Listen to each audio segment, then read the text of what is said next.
मला असं वाटतं की पोलिसांकडे जाण्याआधी आपण आपल्याला काही माहिती मिळते का ते बघावं. कारण काय आहे की पोलीस सगळ्यात आधी व्यंकीची चौकशी करणार, त्याला नको नको ते प्रश्न विचारणार. याला बिचारायला आधीच खूप त्रास होतोय, आणखीन जास्त टेन्शन नको याला. पण त्या माणसाला शोधायचं कसं?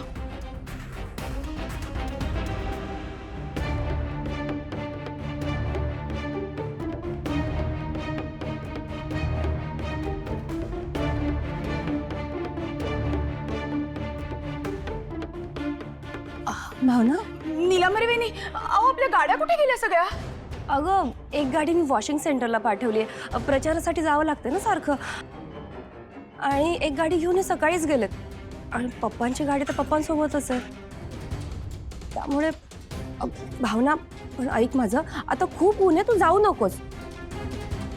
नाही, मी रिक्षाने जाते. अगं ऐक भावना.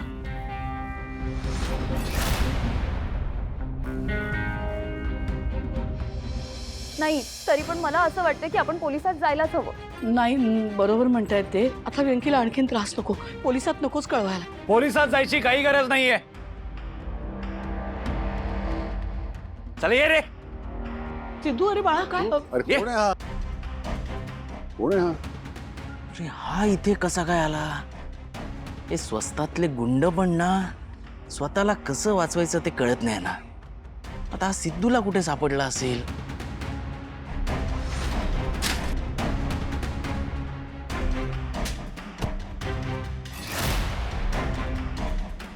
वाह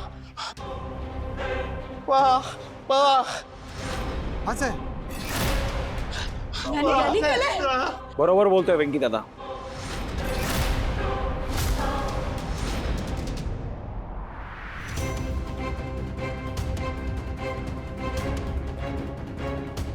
यानेच मारला होता त्याला. पण सिद्धू तुला हा सापडला कुठे? मला जेव्हा वेंकी दादाच्या ऍक्सिडेंट बद्दल कळलं ना, डायरेक्ट सगळे कॉन्टॅक्ट लावले मी. ज्या रस्त्यावर हे सगळं घडलं होतं, या रस्त्याचं CCTV फुटेज मागितलं, मग शोधून पकडलं याला. बऱ्या बोलून सांग आता, का केलंस हे सगळं? नाही साहेब, माफ करा, मी काहीच नाही सांगू शकत तुम्हाला. नाही सांगू शकत. सिद्धू, मारू नका साहेब, माफ करा. बोल ना, मग का केलंस हे? इकडे इकडे बघा, नाही बोल, त्यांच्याकडे बघून बोल. सांगतो साहेब, सांगतो, सगळं सांगतो. साहेब, एका माणसाने मला आहे ना यांचा ॲक्सिडेंट करण्याचे आणि यांना मारण्याचे पैसे दिले होते.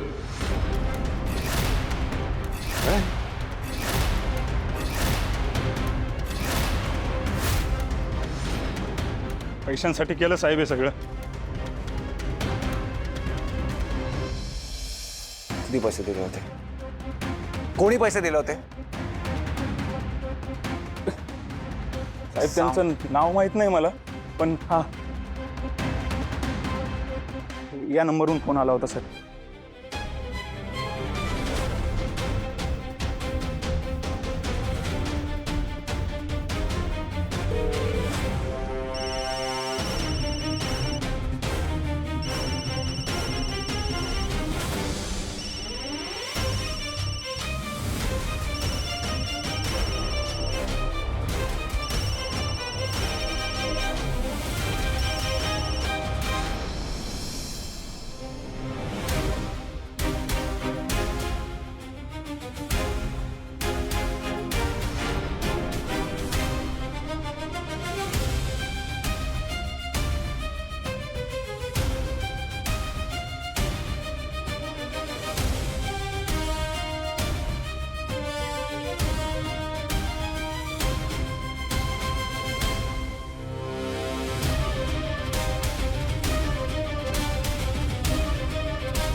बाबा, रिंग इथेच कुठेतरी वाजते ना? हो, पण नक्की नशीब फोन बंद झाला आणि या माणसाला दुसऱ्या नंबरवरून कॉन्टॅक्ट केला होता. नाही तर सगळ्यांना कळलं असतं मीच आहे तो माणूस. लवकरात लवकर अटकायला हवं, नाहीतर वाट लागेल आपली. थांबा, मी बघतो.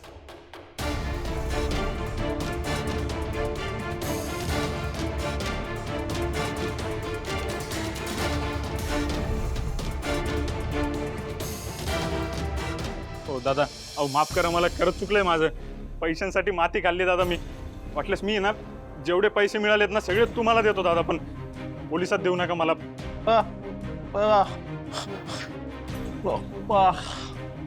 हे शेवटचं सांगतो तुला, तो एकतर माणूस फोन उचलत नाहीये. नाव सांग. साहेब साहेब माफ करा मला. अहो तुम्ही तरी सांगा ना यांना किती मारतायत, किती वेळचं. मी मी तुम्हाला नाव सांगायचं ना त्याचं. मी सांगतो त्यांचं नाव. सिद्धू तू परत फोन लावून बघ.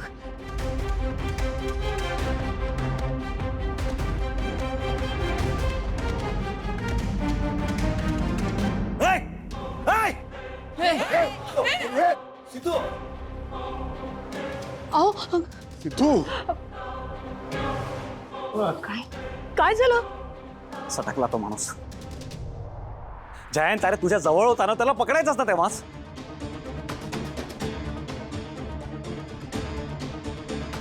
सिद्धू, आपण त्या गुंडाच्या मागून असं पळत गेलो असतो रस्त्यावरून तर कसं दिसलं असतं? अरे काय बोलतो. लोकांनी काय विचार केला असता आपल्याबद्दल? Just think about it.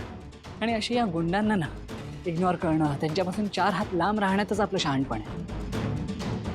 Yes, आपल्याला फक्त यापुढे केअरफुल राहायला हवं. नुसतं केअरफुल राहून चालणार नाही. काही झालं ना तर त्या माणसाला मी सोडत नसतो. या प्रकरणाचा छडा मी लावणारच आहे. बरं चला, मी येतो आता, बरीच कामं बाकी. सिद्धू अरे थांब ना, आता कुठे चाललास? नको काकू, तसंही भावनाला काही सांगितलं नाही, ती सुद्धा काळजी करते खूप. येतो मी.